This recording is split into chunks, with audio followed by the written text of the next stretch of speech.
Welcome back, everyone, to another episode of Backlog Banter. And today I have a very special guest who I'm very excited to talk with today, and that is Manisha. Welcome to the podcast. Hey, hello. I guess start off by letting the people know who you are, what you do, and I guess we'll lead it from there. Hey everybody, my name is Manisha and I am a game dev here on YouTube. I haven't uploaded in quite some time, but I have recently been streaming more often. A lot of game dev stuff. Professionally, I am a software engineer, so I have been working in the industry for quite some time, about 5 years until I quit my job last year to pursue indie game development. That's what I've been up to recently.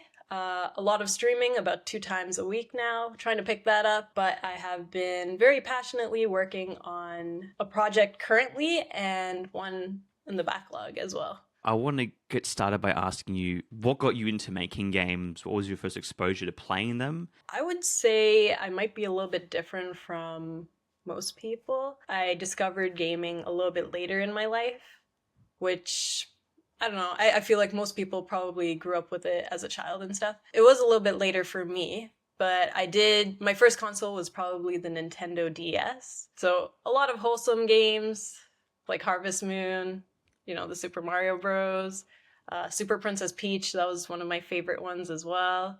So I think the Nintendo DS was probably my first like step into the gaming world, and then the Wii, other Nintendo consoles. And, I did see my uncle, my cousins playing games growing up, but I wasn't like really into what they were. And I think I finally started getting into game development. It was mostly a coincidence because my one of my high school teachers, I think I just happened to take computer science that year.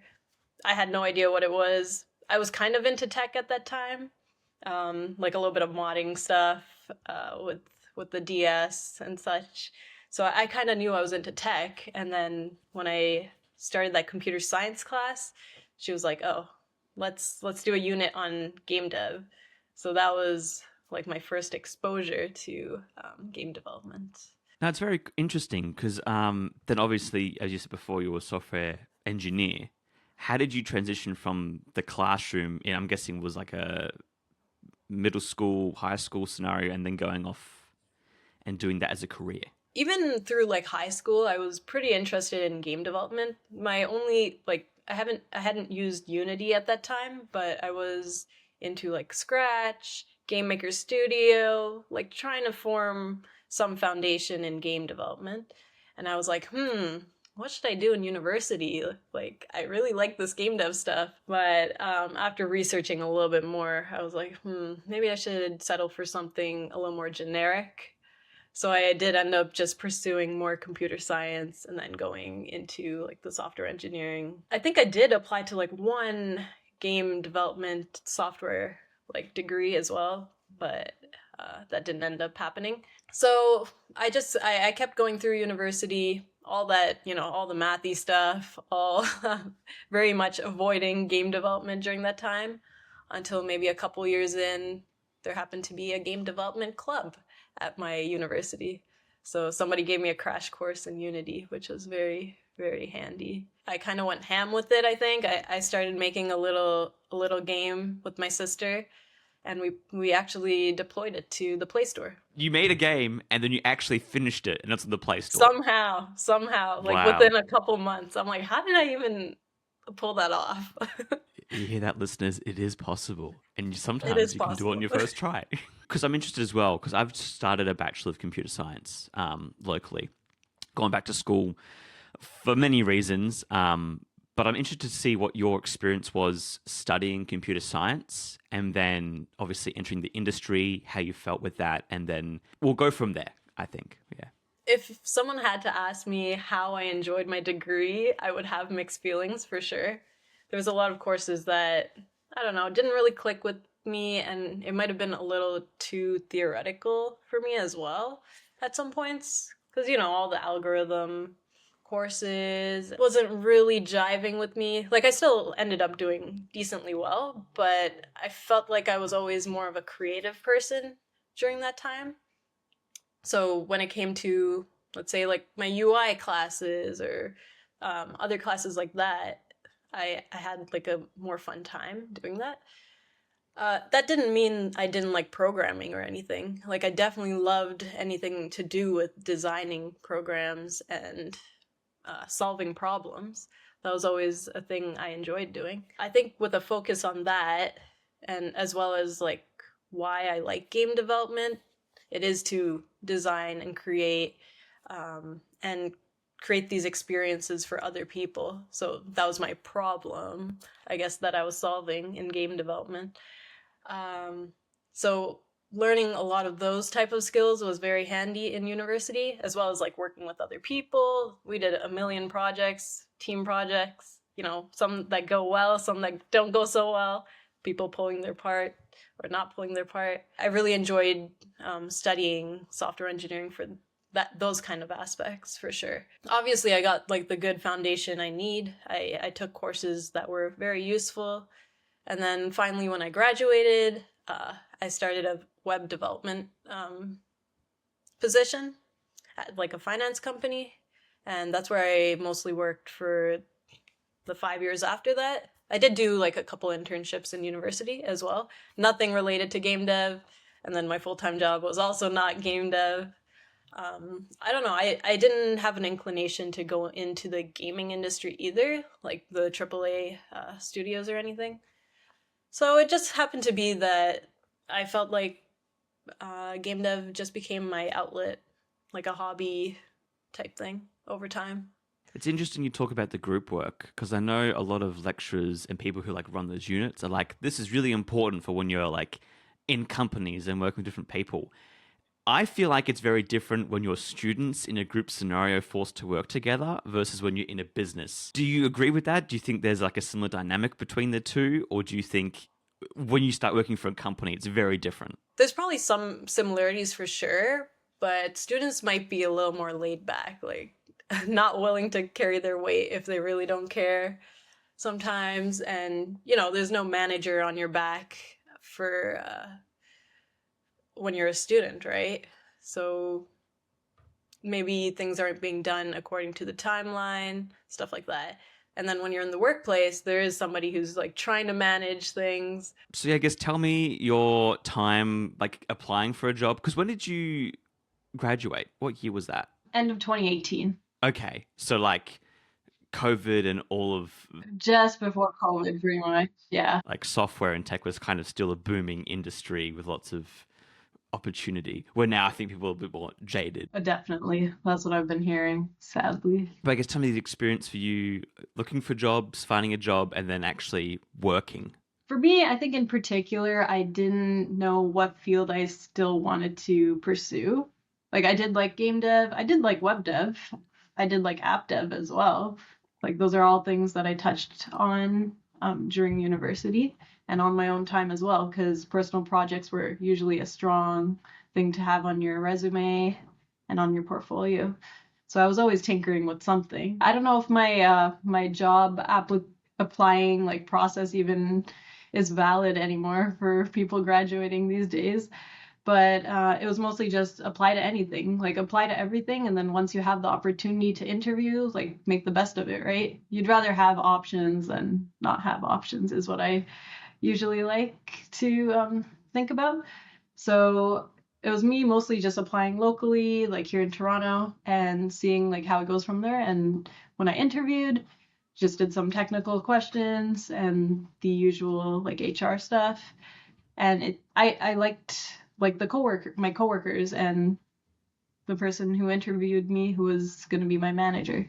So it just kind of clicked for me, and I'm like, okay, let me see how this goes. And it was a very, very like wholesome small company of 40 people.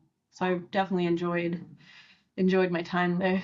I guess how was then it transitioning from education to then the workplace, and then what led you up to quitting and then going full indie dev? Well, my time working there was awesome. Like, I don't know if I would say I love web dev, but all the design decisions that I got to make and the work I did there was very meaningful, of course. We did a lot of like investment and pension handling for our clients. So it was interesting. It was different. I'm not a huge financial person either, so working with that kind of stuff was like refreshing. I really enjoyed the responsibility that I got, especially since our engineering team was only like 6 people. It was really nice to get a lot of responsibility there. So that was probably my favorite part, and make like big decisions. That also meant there was more work to be done, which can backfire. So I think after 5 years of like working there, I found that it was probably my time to either switch my job or pursue like what I really, really enjoyed doing. And luckily, in that 5 years, like I was living at home, I saved a lot of money, so I had a little bit of a cushion to pursue game dev if I wanted to. I had been working on an idea at that point too, which I felt like could do well. I didn't set any expectations for myself either, but I felt like it was a good window of opportunity to pursue it. Once you quit, what was your plan of operation? If you had this idea that you wanted to make something, but I guess what goals did you set? Did you give yourself any deadlines? Was it like a runway of some sort? You're like, okay, after a year, I want to be at this point in, the project, or like, how did you then plan things out, and like, how did you gauge success? I guess as Oh well. yeah. Like I said, no expectations for myself because I knew, my first game is not going to be that super successful game. Probably, most likely not. So I kind of had that in mind, but I felt like my idea did have potential. So I was going off of that. I probably should have had like a timeline for myself and more organization, but that also didn't go as planned because, you're still trying to figure out how to work for yourself once you quit like a job where you were an employee. You had a manager, you had a team. So it was like very, very different just being on my own at that point. Luckily for me, I did also have like a team for my game dev stuff. So at that time, we were working on Detective Foxglove, which is like my mystery adventure game. And I was working with an artist, a 3D modeler, and an audio, like a musician, basically. So it was nice that I could apply like my teamwork skills there as well. But this time, I had that added pressure of being the leader, which was very different for me. I don't want to let my team down in this way, and like depending on how successful the game is, also kind of depends on me as well, especially since I'm the game designer and the programmer. So a lot of pressure. I ended up kind of being a bottleneck at some points too. So I feel like I'm still kind of getting used to it at this point, even though it's been a little bit over half a year. How did you find a team then? I'm curious about that. How did you guys meet, and then how did you actually end up working together and not just like disbanding, or I'm interested to see the dynamic because obviously you said you were more of the leader of it all. How did you convince them to want to like work on the project and actually, you know, be inspired to work alongside you? Teamwork can be tricky because a lot of people find it easy to bail once the responsibility gets a little bit too heavy, especially when you're working on it without like a revenue coming in or paying them up front. Obviously, you know, they don't have like an incentive to stay with the team, which is very, very difficult. I've had my experience working with people that, maybe haven't stuck around as well. But I'm very, very lucky to have met the musician during a game jam that I did about 5 years ago. So that was like such a strong connection for me. And through him, I met the artist that I'm working with now as well. So it just happened to be like they were excited about the ideas that were there, and like we bounce off each other very well. There's some kind of like synergy there. I like to call it like maybe they're probably my game dev soulmates in a way. Like we bounce ideas off. There's some chemistry there that's happening where we can really contribute to like this passion project. So I'm very lucky to be working with a team like that. And I think my only goal now is to really release something and get it to the really polished stage where it can be released on like a platform like Steam and such. Because we've made games together that were smaller, a lot of game jams, but not presentable to the public, and one that we feel we can commercially put out there. So that's a different battle for sure. Yeah, it's really interesting you say that because I know, like myself, I've tried to start groups online with, working in small teams. And people usually join initially for the game idea or the pitch you're giving. Um, Sometimes they just have spare time. They're like, oh, I want to help with audio, or I like this cute art thing you did. I'm similar in that regard. But I think you touched on a really good part, which is like team chemistry. Because I go to these local game dev meetups each month, and there's this one team, they've made their first game and put it on Steam. They're working the second one now. And the chemistry they have is so unique, and they're all friends and they all get along really well. But you're right, it's that element of they can bounce ideas off each other. The two programmers, like, they might butt heads on things occasionally, but really it's all about the chemistry and being able to like work together well.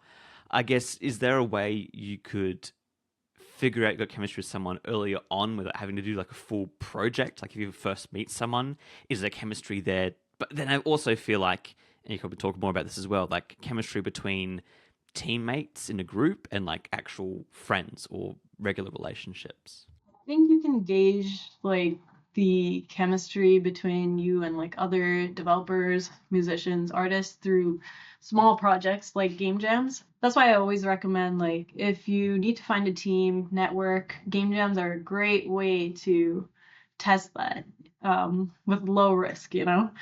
Uh, Try doing game jams, try meeting people, and you'll see like the different dynamics you have with people. Like how do you bounce off? How do you brainstorm with each other when it comes to that? How do you deal with like these spots where there's more tension, you know? The last couple hours before you're submitting the game, how is everybody acting, you know? Are you managing to get that stuff in? That's like a good indicator of like what type of people they are, which is I think important too. Like what do we have a shared mission in some type of way?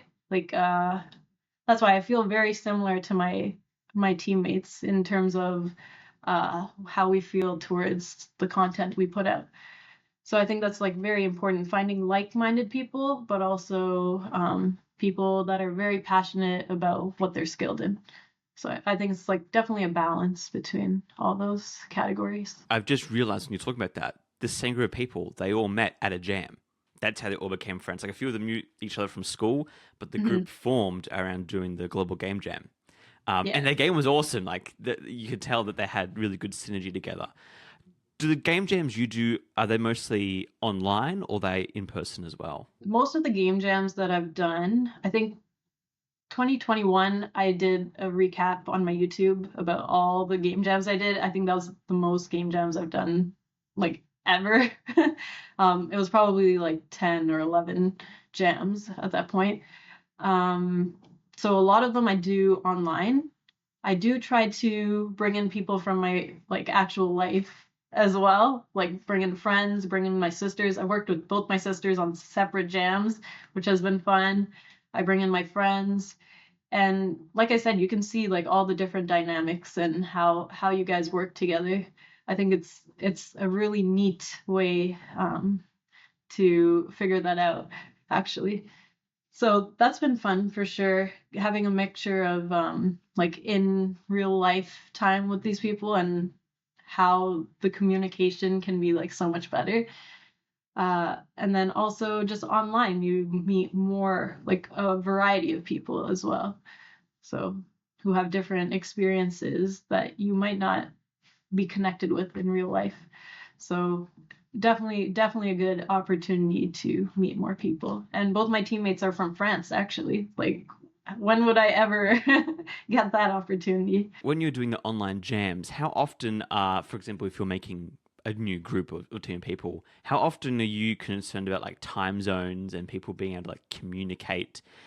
Has there been like a best way you've found to communicate to people within a jam period? Just because the one I did one time online, it was great. We had awesome skill set, but no one was awake at the same time, and so it was kind of like Blackthorn Prods like past the project. We had no communication simply because we weren't awake at the same time, and so like we would pass the project onto each other. Like it was great because the project was always alive, always being worked on, but I feel like communication was lost so quickly because of that. I guess, do you have any, like we had a design doc and stuff, but any methods, or because I'm sure people were going to have that same situation. How do you best communicate during a jam if you're not always available to like talk at the same time? That's definitely a tricky one. I'm not sure if I have like enough experience with that to really speak on it, but uh, mostly because I was usually the sole programmer if I had to do a game jam, so I was never passing around, code to anybody. I was usually like the base, that people send stuff to. So it was a lot easier for me to control that kind of environment. Other than that, it was usually like find clarity, right? Like what hours will you be working on the game jam? Let me know. What hours can we talk if need be in real time? Let me know. And then just coordinate accordingly, I think. Or have little deadlines for each other. Like, let's get all the music in by this time. And then let them do their own thing. I think a lot of, with game jams, you don't need to be super controlling either. I kind of just let everybody do their own thing. Like, however many tracks you want to add, let me know. And then we'll try to manage to put everything in. I'll never waste assets. I know one of my friends mentioned this the other day as well. We're never going to try to waste assets at all. So let me know what you're working on and we will add it when the time comes. And so like if there's any bumping of heads and stuff, those are usually things that need to be figured out at the time as well. And how do you deal with like scope in a jam? Oh, I've struggled with that for sure. A lot of failed experiences, a lot of game jams that were not submitted to. But I think over time, like with time and experience, you learn how to control that scope. And I actually ended up making like a little short on my YouTube, actually, uh, just about some game jam tips. And I told people to, keep things very simple because your game will probably be harder to other people than yourself because you've been testing it so many times. And then just stick to like 2 mechanics for the most part. Like don't go, that's a very general like structure, but sticking to 2 or 3 mechanics usually does the job because there's a lot of other stuff that come into play too, like the UI, displaying everything. So that was usually my structure. So if it was something like a shooter, you got movement, you got shooting, you got enemies. That's pretty much it. Like you're probably not going to add too much else to the game. So I tried to control in that way. And then also just like sticking to your word, saying that it's going to be this, this, and this, and then not going past whatever that might be. That comes in handy when I think you're making a full-length game because you need content. For a game jam, you don't need that much content. You need a 10-minute play session, probably, at most, for the player. So just be mindful of all the things that you're tempted to add, but you shouldn't add. I guess then, how did you go from, participating in over 10 jams to then running and organizing your own? And what was that like? Was it what you expected? Did anything come up that was a bit of a surprise for you? Yeah, that was definitely interesting. I think the first time it happened, it was someone else asking me to co-host with them. I had no intention of ever running a jam really. Like it never occurred to me that that was something I could even do really. So it was really nice that Nate Dev, he's on YouTube, he invited me to co-host for that year. I think it was probably 2018 or so.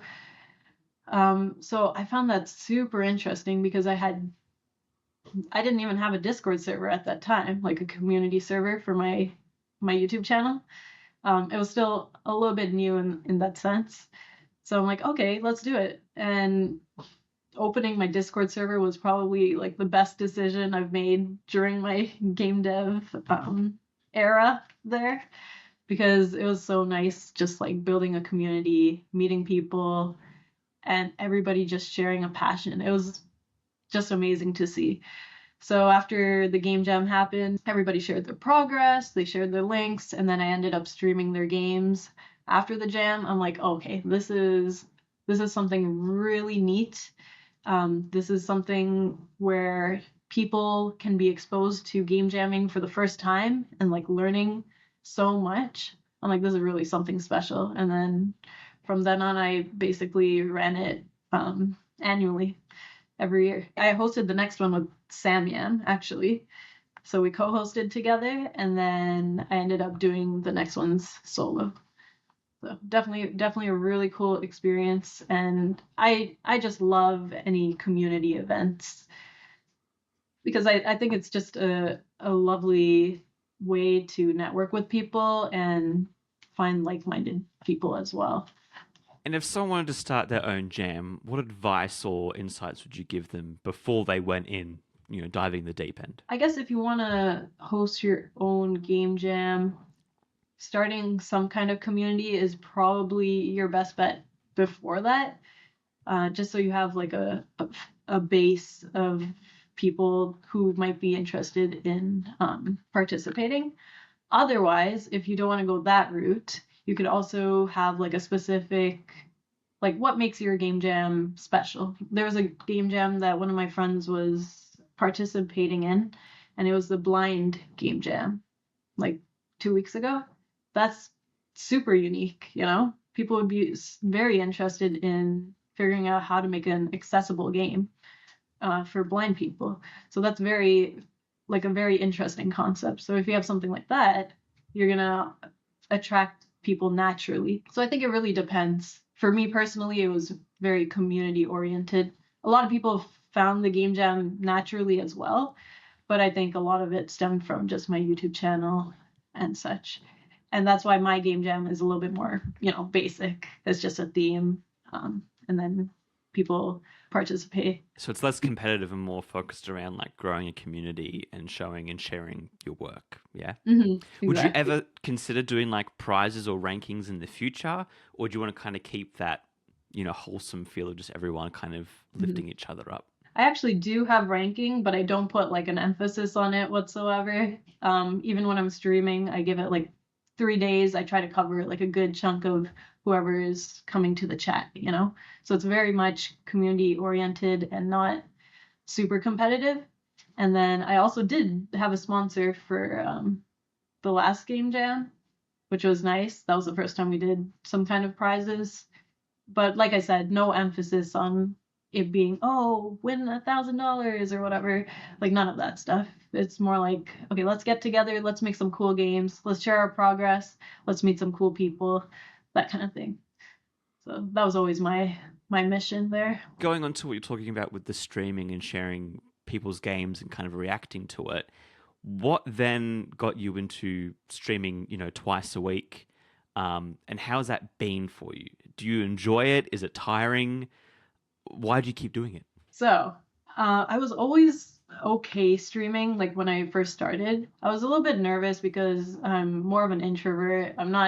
I'd never considered myself like super entertaining for people to just be watching me. So there was always that kind of dilemma. But over time, I got used to just playing the game jam games for the most part. And then streaming my code was something I could never imagine. That was something I was thinking about recently, actually, a couple years ago. Like I would never have wanted to expose my work to the public. Like these people can judge my code, my skills in real time. It just seemed terrifying. But I think slowly I started, once you start getting comfortable with the people you surround yourself with, like in the community, in the Discord server, you realize like these people are not here to judge you, judge your work. They're here to see you like kind of thrive. They're here to see what your process is when it comes to game development and all sorts of things. And there's people who don't have that much coding experience who can kind of see me coding and go off of that as well, right? So there's a lot of different viewers out there, and I found that really interesting. So I only started streaming twice a week starting this year, actually. Before that, the end of last year, I was kind of picking it up. It was very rare. I wasn't really uploading I wasn't streaming on Twitch either. It was mostly YouTube.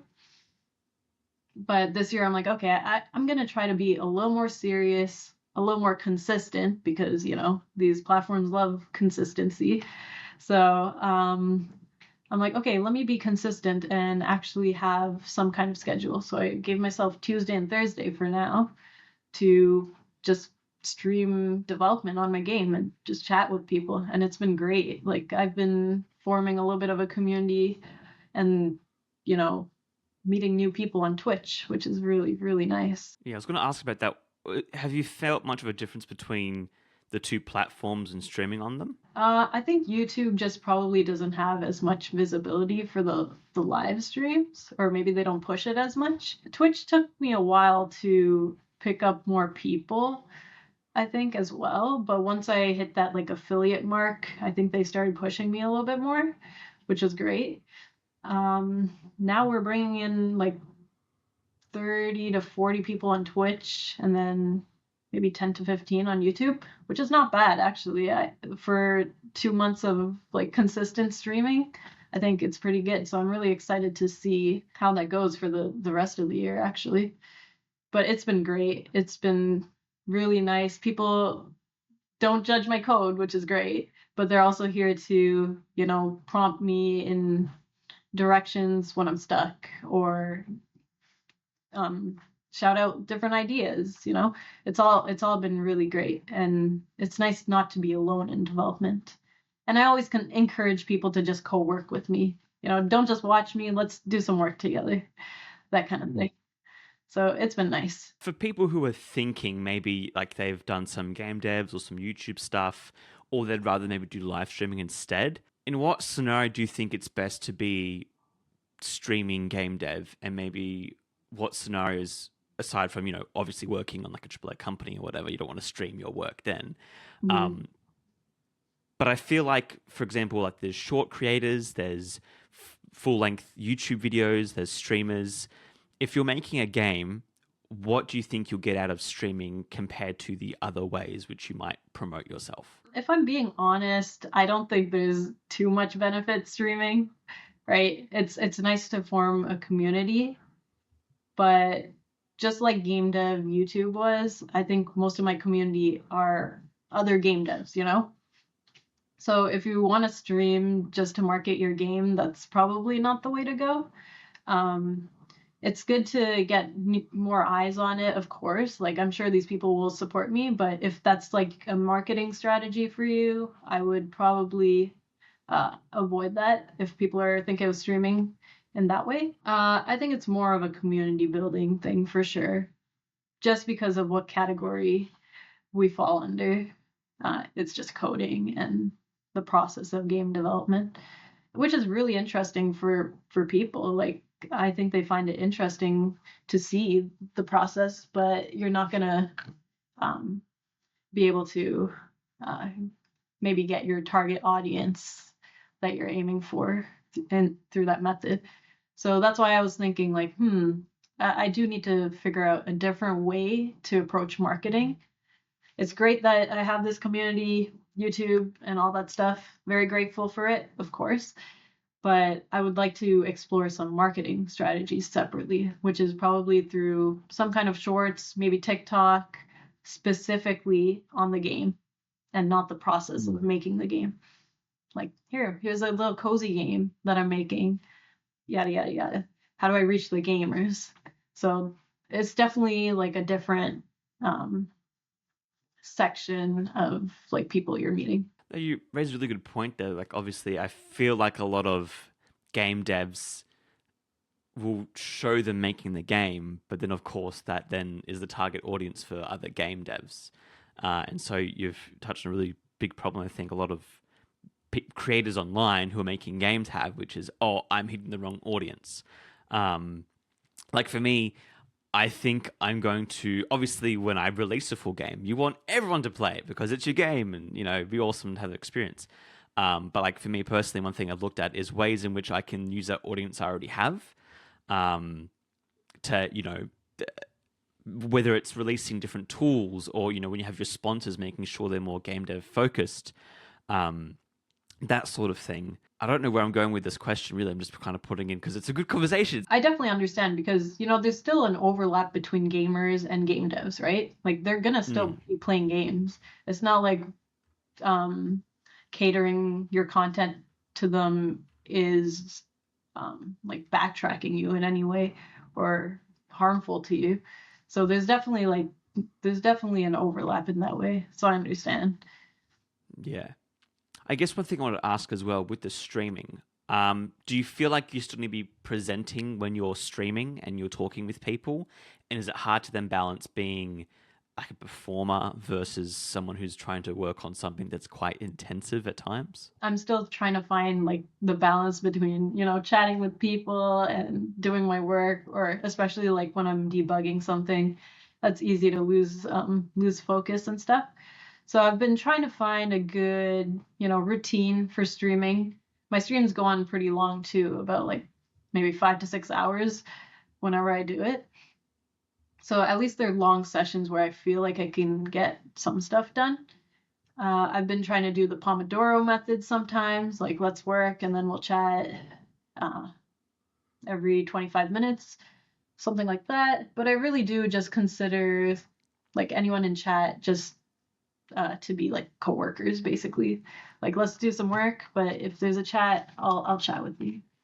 So I've been taking that type of approach, which feels a little bit natural to me. Coming to feel your streams, and it does feel like a co-working space in a very positive way. Like you'll be working on your game, talking about stuff, and I kind of feel bad because I'm like, oh, I shouldn't just be sitting here watching. Like I should open my project and work a little bit and stuff. So I think it's actually really good because I think it also, obviously there's co-working streams I've seen people do on Twitch and stuff, but I feel like a lot of streamers will either be trying to perform or they're doing their own thing and talking to chat as like a side piece.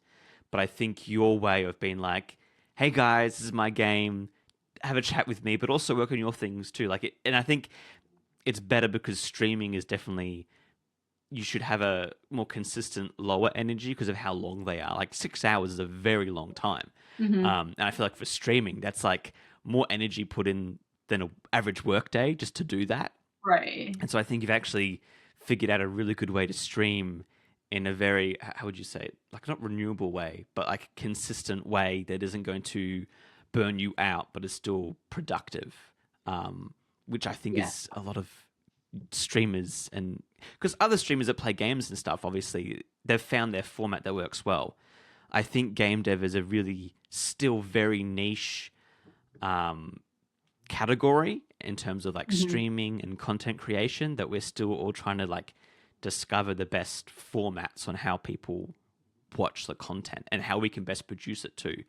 Because, if we wanted to have really high engaging streams, like some of the other like bigger streamers for game dev, that's too much effort for a lot of us who don't have that energy. So I think it's cool that you've actually found a way to enjoy streaming as well as it being enjoyable for your viewers as well. I think it's definitely a balance. Like, obviously, when you're coding, it's not the most interesting thing to look at for most people. So you do need to keep the engagement up during that time.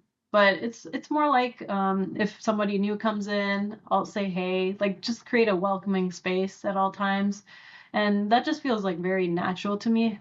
And I think that's why I enjoy streaming now. Before it felt a little bit exhausting when I felt a little bit more pressure to, be entertaining or be talking all the time.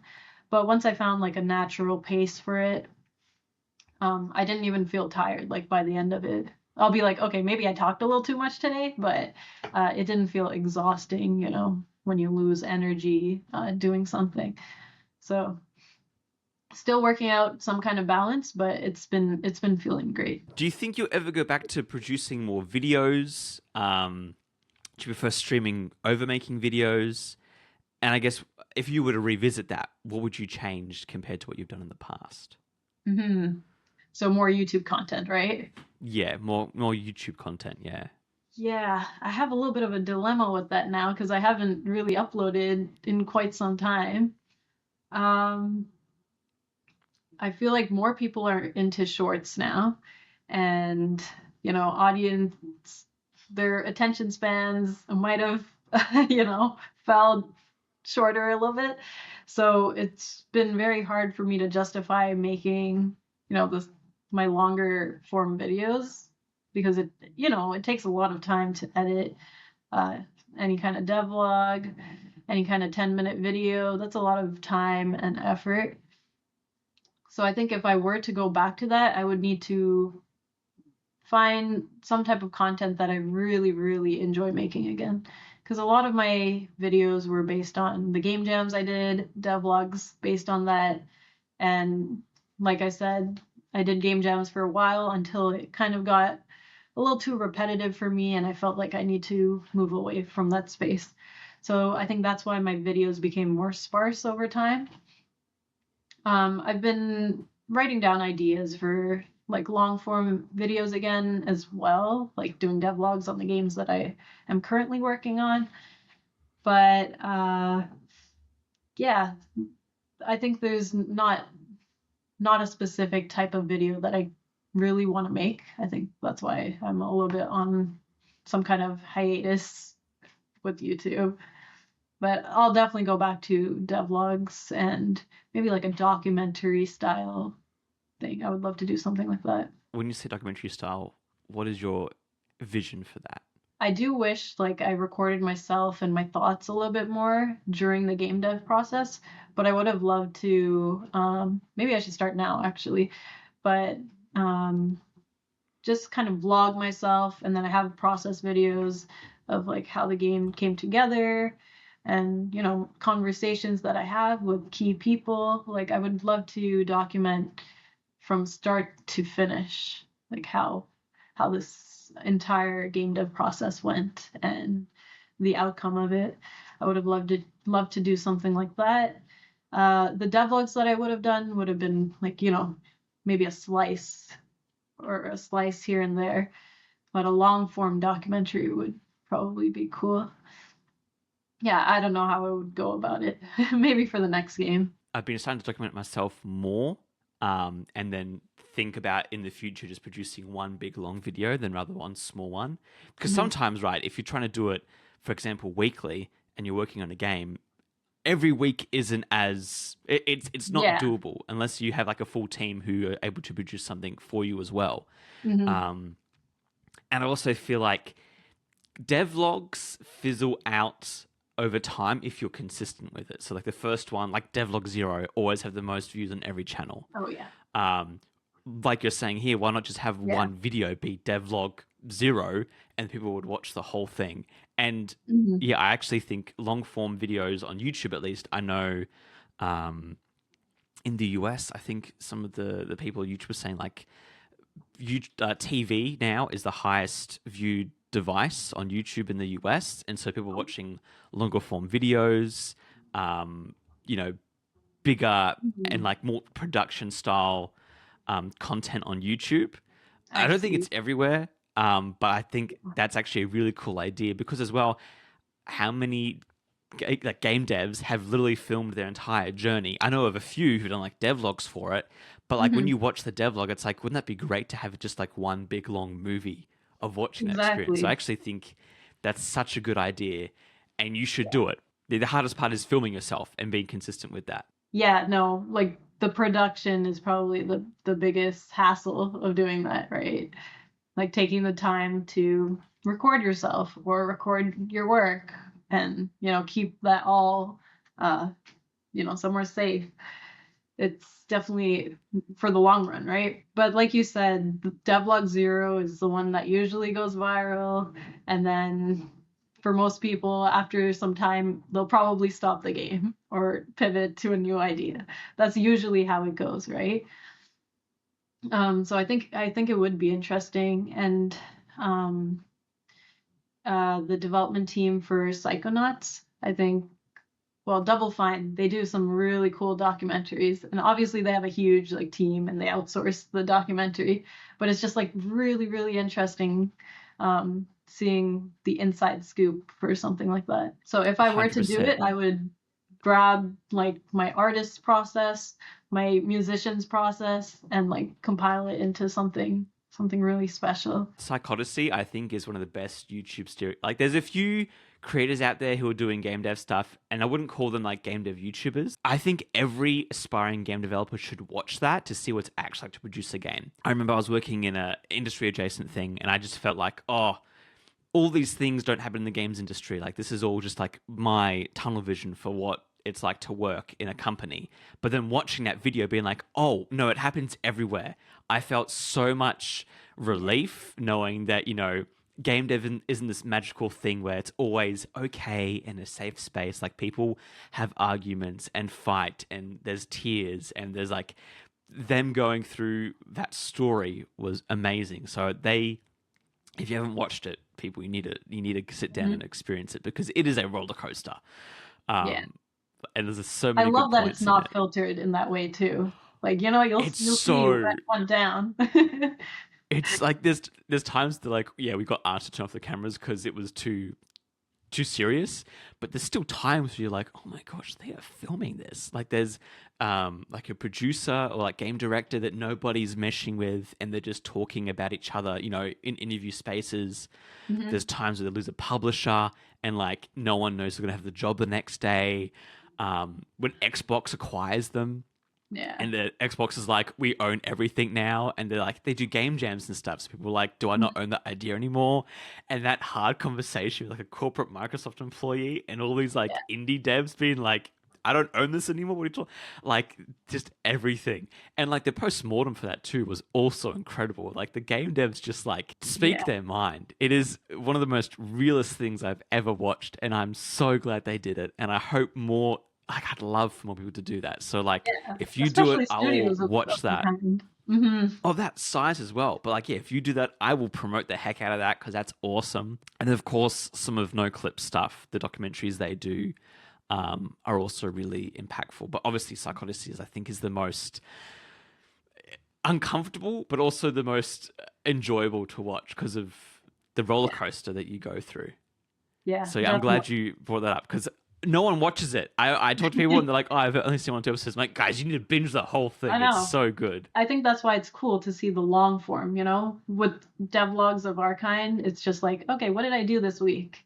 Blah, blah, blah, blah, blah. You filter out anything that wasn't that great, usually, because you don't know where it's going in the next week or so. But like, when you see the long process, it's like, okay, yeah, I went through that hurdle, but it wasn't that bad because I got past it. So now I can talk about it and how that affected everything else.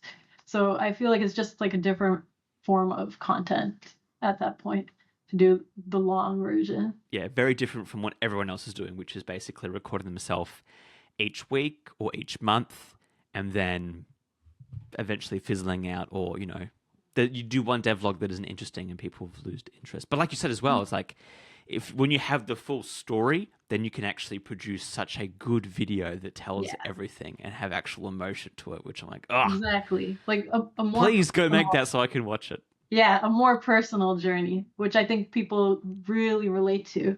And, you know, some devlogs are just sometimes too technical and don't touch on the personal side. So once you really document everything, I think it could be interesting. But we'll see. We'll see if something like that happens. I need to get a game to the finish point first. I guess one last question I wanted to ask you is, in process of you actually making games, I want to talk a little bit about, you know, how you make your games and kind of what goes into your thoughts and process of it all. Because that's what you are. You are a game developer. So I want to see how you actually make the stuff that you make. How much of your process is focused or like energy spent on the practicalities, whether it's like figuring out the best way to program something, problem solving in that regard, versus thinking about these you experience, the actual overarching game design? So how much is the nitty gritty and how much is like big picture? Even though I do have a technical background, I would think I'm more of the big picture person. The creativity, the idea, the management portion, and also like I love a good story-based game. So how does the game progress? So that's always been, my focus when it comes to making the games. Not so much the technicalities, but I will get technical if it is an obstacle. Like if something is not working in the most convenient way, I will go back and adjust things, refactor things, change things, pivot, and whatnot. But we need to keep chugging along.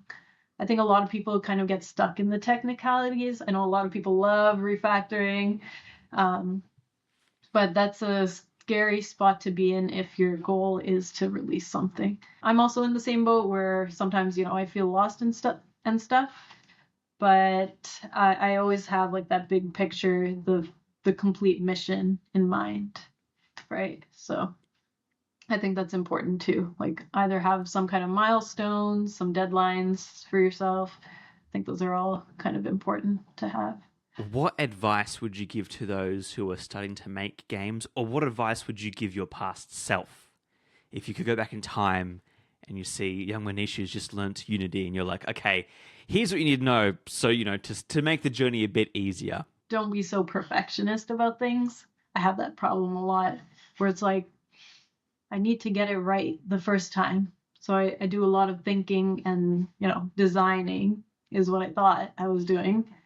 But it was just me kind of pondering about what might theoretically be the best mechanic, what theoretically might be the best way to do this. But sometimes you just got to do it. You got to do it, and then you got to figure out that wasn't the best way to implement that. That wasn't the best way to go about this part of the game. So now I know, okay, let's iterate on it. That's probably, that's still something I'm learning, trying to get rid of that perfectionist type of mindset and just do it, fail if you need to, and let's try again.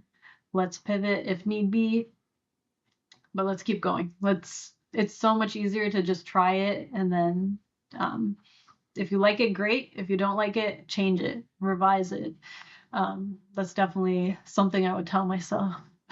Stop overthinking. Well, I guess to finish up, what should the people listening and watching know? Where can they find you? What's the best ways to support you? Well, I guess you can find me most recently on Twitch. I am streaming Tuesdays and Thursdays around 2:30 p.m. EST. So you can find me there if you want to talk to me live, and you can talk to me about what you're working on as well. I love hearing about what everybody's kind of up to and what their game dev journey has been like. So you can find me there. You can find me on YouTube at Wannibe Manisha. So my studio is called Wannibe Studios. So I've been trying to get that name out there through my YouTube channel. So you can find me there. Hopefully I'll be uploading a little bit more often as well. Maybe go into some shorts. Other than that, I am working on Sophia's Path, which is my Greek myth turn-based adventure game currently. So you can find that on Steam. You can actually wishlist it now, but there's still a long way to go as well. And yeah, if you want to join my Discord, go for it as well. Really amazing community of people there. I'll let also those who are watching, listening, will have an extra video for all the supporters of Backlog Banter, where you'll actually be showcasing and showing us behind the scenes of kind of that project as well. How Manisha programs her games, in Unity, then you go watch that video because we'll dive deep and we'll be all armchair programmers pointing out the mistakes, unlike your very supportive, streamer viewers. And this might be like, a first look in case you haven't been to my Twitch. I haven't put it anywhere else really, so if you want to take a look at what I'm up to, now's the time. Thank you so much for coming on and being a very early guest on this brand new show. Thank you so much for having me. And the conversation's been so fun. It's actually, I got to have you back on again in the future so we can talk about more things, especially when you finish and publish your games. I'd love to come back and kind of revisit how you've gone through, because obviously your journey so far has been very different and unique, and it'd be really cool to see where you go in the future. So I wish you good luck, and I thank you for coming on and giving your time to talk about making games. It was great to be talking about like game dev stuff. I haven't done this in quite some time. Just like having a one-on-one conversation about game dev has been like very refreshing and great. Thank you.